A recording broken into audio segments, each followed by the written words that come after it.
So we're going to pick this up where we left off yesterday, and today, for the last time, we'll study about the conditions just prior to and around the splitting of the sea. Chapter 14, verse 23. Yesterday we learned about the Israelites heading into the sea and the Egyptians following in hot pursuit.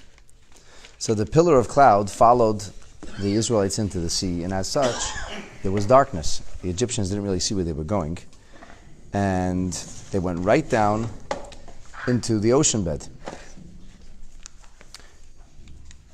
And so it was as day was about to break. Vayhi ba'shmeiras habayker.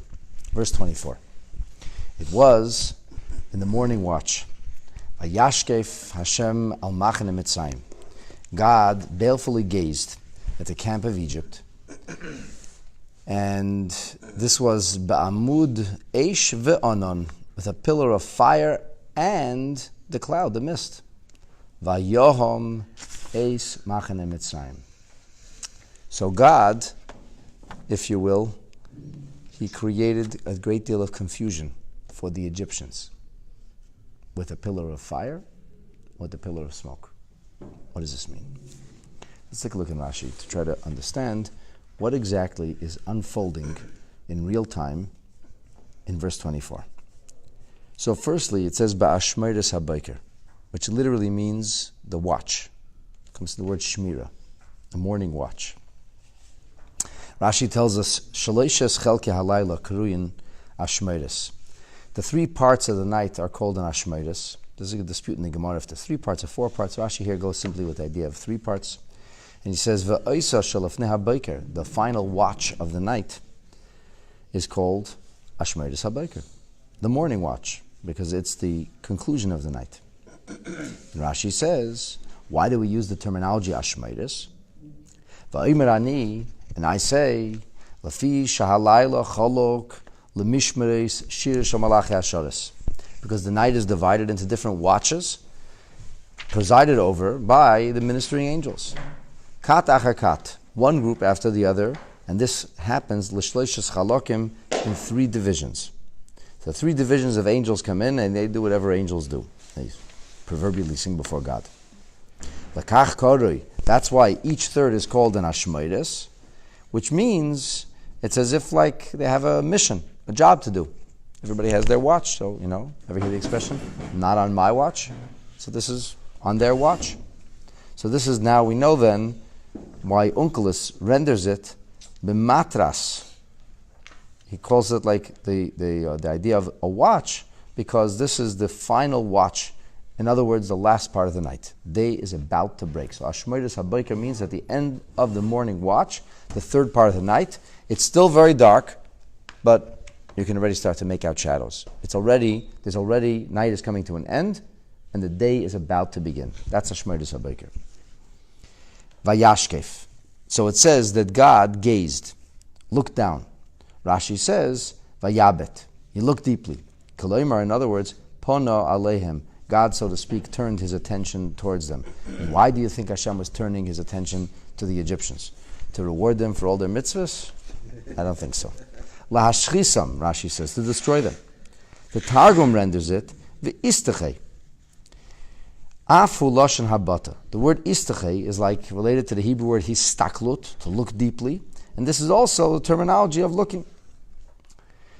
And Rashi brings an example of how we know this, that Onkelos, when Onkelos says ve'istachei, that he means the idea of looking, because Kemoi, for example, Onkelos renders sedate sofim, the field, the observatory field, or the lookout. This is where Bilam went, to see if he could look at the Jewish people, to see if he could possibly bring about something negative. So it says on the observation area, observation deck, observation field, that's where he was able to see, and the terminology that's used there is chakal sechusa. So if it's a chakal, it means like a field or a plateau, a landing, and from this we know he says sechusa, so we can understand that it's the idea of looking. So it's, for example, a person says, look deeply into this. Well, let's take a look at this situation. Hashem, if you will, takes a look at the reality of the Egyptians. And they're in big trouble now. The trouble begins, Be'abud eish va'anon. Now the trouble begins for the Egyptians with a pillar of fire and a cloud. Now, usually one was one or the other. So during the day, the Israelites were led by a cloud, by mist or smoke, and at night, it was a pillar of energy, pure energy or fire. Here, it comes together. It's Amud Eish ve'anon. So Rashi says, Amud Anon Yored, that the mist comes down, and it's moistening the ground beneath the Egyptians. You'll remember the Jewish people were walking on dry land by Abosha. So now, the moisture comes down, and it makes everything wet. Because it gets wet, Rashi says, it becomes va'oisa oisa ketit. He creates a muddy situation, and you sink in mud. So they're not walking on dry land anymore. And then it gets worse. After the ground is softened and made muddy, and they're sinking in the mud, amud eish martiche. Then the pillar of pure energy of fire heats up the mud. And Rashi says, now they're mired in hot muck. This is no fun. Most of them are riding horses. What do they care? Oh, they care because talfei susehem mishtamtes. This is pretty spooky. It says that the hooves of the horses literally burned off. So the horses were basically collapsing. The horses were moving, their hooves were falling off, they couldn't move forward, and you could understand automatically that the entire camp, the Egyptian camp, was thrown into chaos, thrown into confusion. Here they are riding these horses, these steeds, Egyptian steeds, best horses. And they're all bejeweled, and they're all armed to the teeth, and they go down into this area, and everything's great. They're following the Israelites. All of a sudden, it's not dry. It's wet, and it's not wet. It's hot, very hot. And into this, the horses, their hooves are falling off. So the horses' hooves are falling off, and they're getting mired in boiling mud. Vayaham, Rashi says. Vayaham is lashon mahuma. Irbavam. They were confused. They were kind of mixed up. In other words, they broke rank and file. So the Egyptians were an army, well-trained army, and everything was very orderly, but the orderliness suddenly was lost. Notal sagniyos shalahem. It was taken from them their ability to keep everything, so to speak, together. Everything was usually in an army, everything is orderly, they're marching in formation. All the formations fell apart. And the worst thing for an army is when there's no longer any order, because now it's chaos. There's a stampede. Shaninu b'pirkei Rabbi Eliezer b'nei shel Rabbi Yossi Aglili. We learned in the teachings of Rabbi Eliezer, the son of Rabbi Yossi Aglili, kol makim shenemar by mahuma. Whenever it says mahuma, that means harashas koilu. That means that there's a lot of noise going on. So this meant, and this is the source of it all. V'zeo av l'kulan. It says vayareim Hashem bekel gadol v'gemer al plishtim vayahumim. Hashem sent these terrifying sounds against the Pelishtim, and he sent them into a state of confusion. So we think this means there was thunder. So now there's a cloud descends, the ground beneath him that was solid and dry is now wet. It becomes boiling hot. The horses are not following orders anymore, and then this collapse of thunder, terrifying collapse of thunder. So the entire Egyptian army is thrown into disarray. And if that's not enough, the next verse tells us, Vayasar es oifen markavesav. So at this point, the wheels came off, the wheels of the wagons.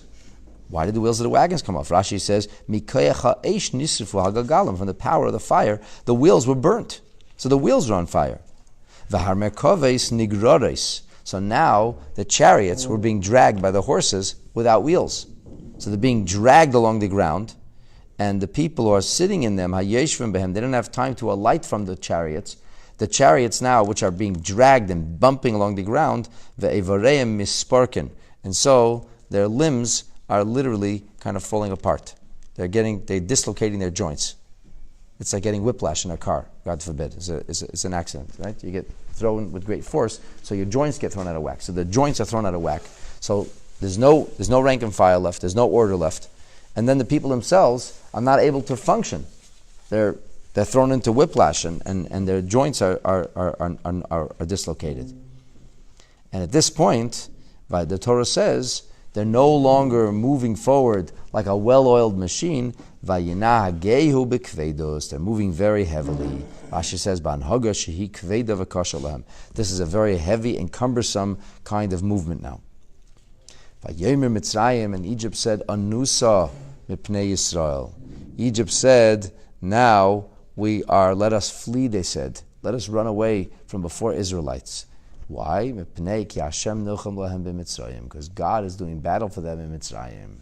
So all along this time they were confident, we can do this. They're just a bunch of slaves. They don't know how to fight.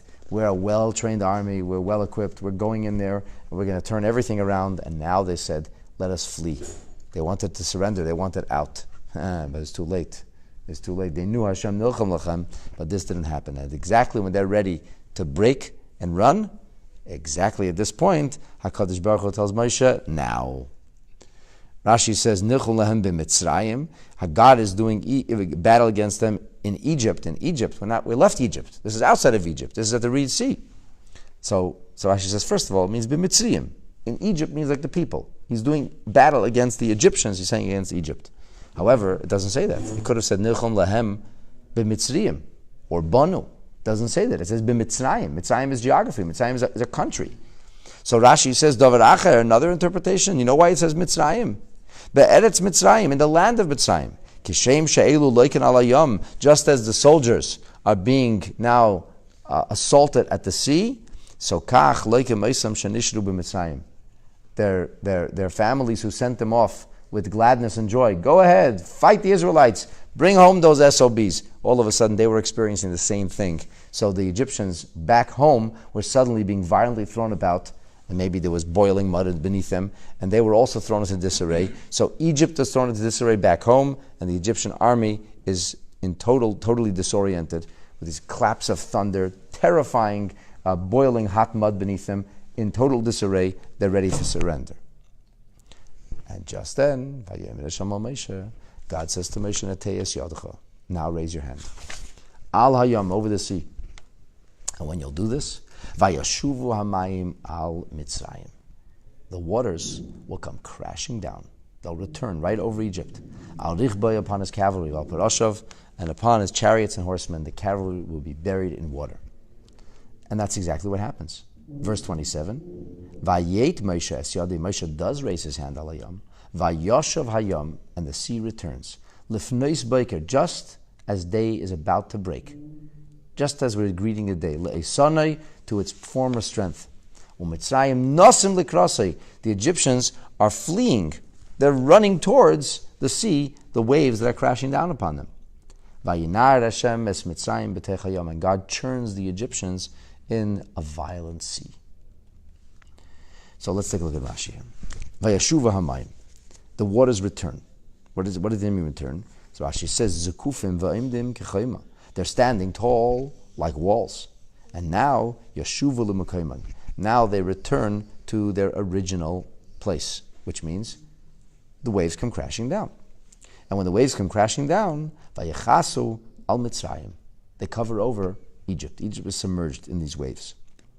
Lifneis boiker, towards morning, Rashi says, La'es shahaboiker peina lave, just around the corner, just when day is about to arrive.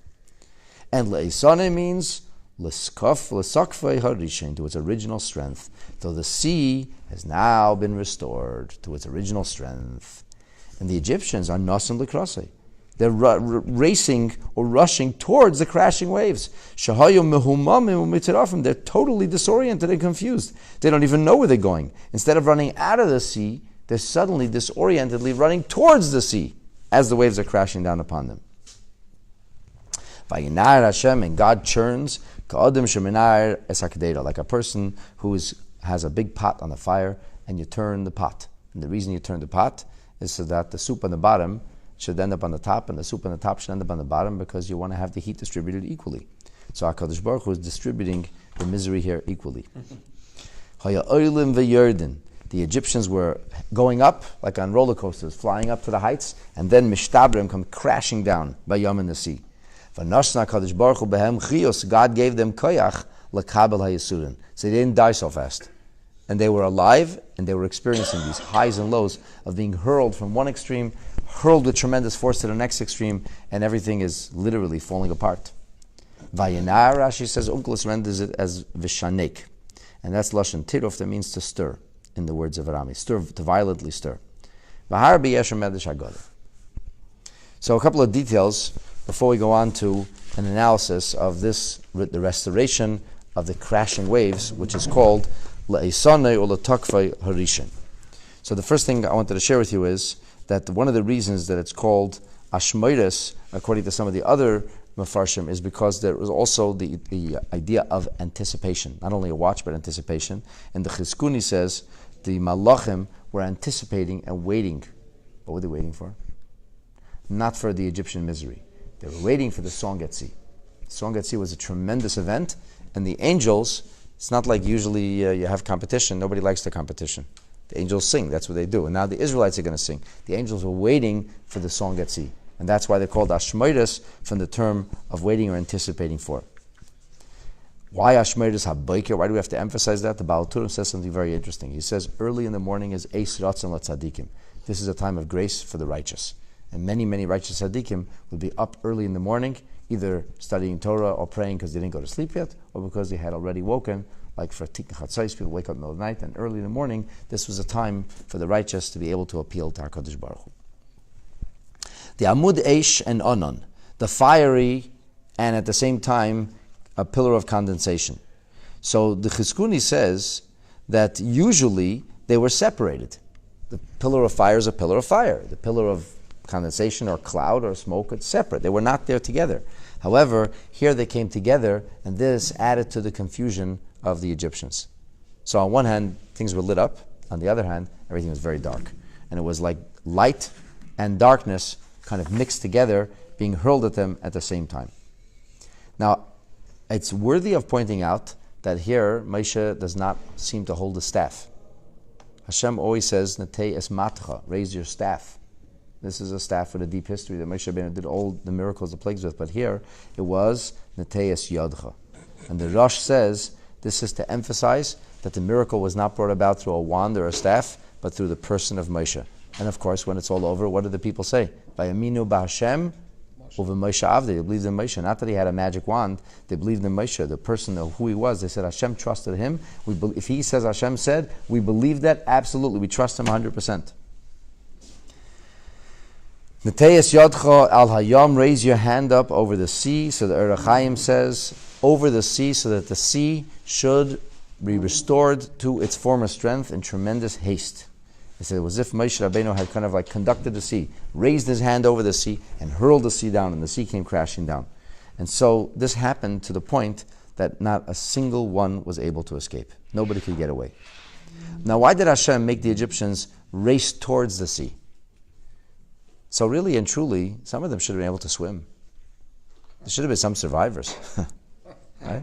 Pretty violently deep, though. Violently deep, but there's always, there was some survivors in the Titanic, there was some pretty violent stuff going down there. That ship cracked in half and people went flying. But that water had a big force, though. Yeah, the water did have big force, and this exactly is the point. The Torah describes all the details, tell you there were no survivors here. Nobody got out of this. Everybody, they were confused. They did all the wrong things. Everything that went wrong could have gone wrong, and not a single one of the Egyptian cavalry lived to tell the tale. So we're going to conclude today's class with an analysis of a miracle, the nature of a miracle. It says, "Vayoshav hayam lefnei boker," as day was turning, as day was arriving, the sea was restored to its original strength. Rashi says, "Le'isane," to its strength, not just to its strength, l'takfei harishin, to its original strength. So the Rebbe says, what is Rashi adding with the words le'isane? He says, what does it mean le'isane? L'takfei. What does eitan mean? It means tokef. It's just like the same Hebrew word. What was wrong with the word le'isane, to its strength? And then it says, no, l'takfei harishin, to its original power. It didn't just go back to its strength, went back to its original, to its first strength. What's the point? So the Rebbe suggests, in order to understand why Rashi said this, we really need to step back for a moment and analyze the anatomy of a miracle, or the nature of a miracle, oxymoronic as that may sound. So here's the possibility, when we see a miracle unfold, it can unfold in two ways. Number one is that there's what we call, there's a nes, which is chad pa'ami. There's a one-time miracle. Chad pa'ami in modern Hebrew means things that are disposable, but it's not what I mean here. It's not a disposable miracle. It's a miracle that happens once. One time, happens. What does this mean? It means that God changed things. Water was wet and flowing, and now water is dry and solid. That's it. It's changed. Kach, she'atchunas chadashes Now, the nuclear physics change. It used to be water, and now it's a wall. It's not a continuous miracle, it's a one-time miracle. Boom. What was water is now wall. End of story. It was liquid, now it's solid. In such a case, when there's a need to bring about a restoration of the previous reality, what do you need? You need another miracle. So miracle A is that water became solid. Now the solid has to become liquid again. We need a new miracle. Namely, to turn what's solid back into liquid, to liquefy the solid again. That's one way of understanding a miracle. And there were such miracles. For example, it says when Moshe Rabbeinu placed his hand in his bosom, because God told him to, when he took his hand out, and what did he have? He had tzoras. And then Hashem said, put your hand back. Why? Because he had to turn their hand back, the healthy flesh, back into healthy flesh. But then we have another possibility. And the second possibility is that the miracle is ongoing, which would mean that the nature of the water never changed. The water remained water. Well, if water remained water, why wasn't water flowing? That was a miracle. The miracle was that water was stationary. The miracle was that liquid was not in a state of flux. The Rebbe says here, the original nature didn't change. Ella, Hashem gives it other characteristics. As long as the miracle will happen, the wet water will be dry and solid. It's still water. If you take some of that water and you put it under a microscope, it would look exactly like regular water. As ice is. No, because ice is actually a change. The change in temperature changes. The thermonuclear physics change because of temperature. Here, it's changed. Only superficially. Only in how it acts, but it doesn't change at all. The water is exactly the same water that was before. Well, if it's the same water, if it's water, water is supposed to flow. Why is it solid? That's the miracle. The miracle is that which flows isn't flowing now, but we don't really understand why. Something has changed. The nature is constantly being manipulated. It's being inhibited from coming crashing down and flowing down, not because it's changed. It actually didn't change. Hashem gives it the ability to stand still. In such a case, if you don't need a new miracle to make the water turn back into water, but instead you just release this, whatever's keeping the water up. I'll give you a silly example. With airplanes in the sky, it's not because you've changed, the airplane now becomes something that floats. It's still many tons of metal, and many tons of metal, gravitationally speaking, should, God forbid, crashing down. Why isn't it crashing down? Because the engines are constantly working. Well, what happens if the engines stop working? Well, let's not talk about that. It's too scary to think about, right? Then there's no way, it doesn't just remain where it is.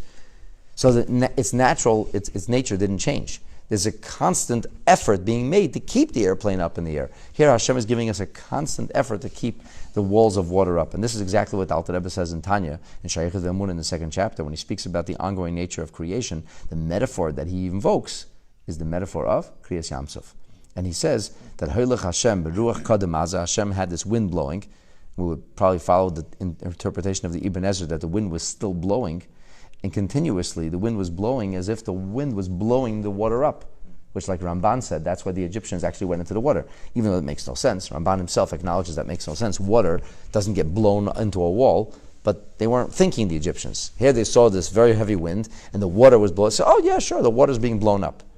And then all of a sudden the wind stopped. So when the wind stopped, meaning the miracle stopped, what happened to the water? It came crashing down. And this, the Rebbe suggests, is what meaning of Rashi's comment. He says, L'tokfa harishin. Rashi is coming to tell you that the miracle of Krias Yamsuf was of the second kind of miracle. The waters never changed. The waters always remained water. And therefore, the moment Hashem stopped making the water stand, it came crashing down. So the crashing waves were the most natural thing. What was unnatural was the walls of water. But the crashing waves meant simply that the water had been restored to its original strength. And now we understand the anatomy of Krias Yamsuf. This was how the miracle happened. HaKadosh Baruch Hu kept the waters of wall up miraculously throughout the time that Bnei Yisrael were through the waters, and the moment Bnei Yisrael were just coming out of the water, and according to many opinions, Bnei Yisrael was still in the water on one side, and the Egyptians were on the same water at the same time, and here the water was being held up, and here the water was crashing down. And so with those right behind them. So here's a wall of water, the last of the Israelites, and here's crashing waters right behind the Israelites, in which the Egyptians were in.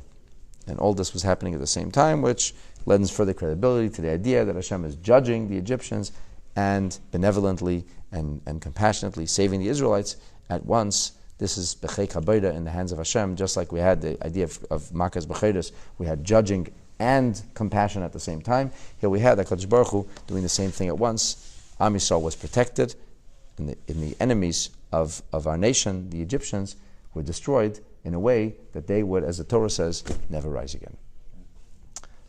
And that's all for today.